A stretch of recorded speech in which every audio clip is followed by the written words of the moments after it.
नगारखाने सजले, नवी पहाट फुटली, शौर्याचा सूर्योदय झाला.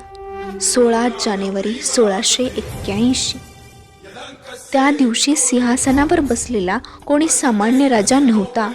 तो होता शंभूबाळ, शुभांचा छावा, जिजाऊंच्या शौर्य आणि संस्कारांचं जिवंत प्रतीक. मुकुट डोक्यावर होता, पण छातीमध्ये स्वराज्यासाठी मृत्यूला आव्हान देण्याचं धैर्य होतं. शत्रू समोर उभा राहून डोळ्यात डोळे घालणारा, झुकण्यापेक्षा मरण स्वीकारणारा तो एकच होता. छळ झाला, यातना दिल्या, अपमानांचा पाऊस पडला, पण जिजाऊंचे संस्कार कधीच झुकू दिले नाहीत आणि शुभांची शपथ कधीच मोडू दिली नाही. धर्म विकला नाही, स्वराज्य सोडलं नाही, स्वाभिमान तर मृत्यूपेक्षा मोठा मानला. इतिहास लिहिला गेला नाही, इतिहास कोरला गेला.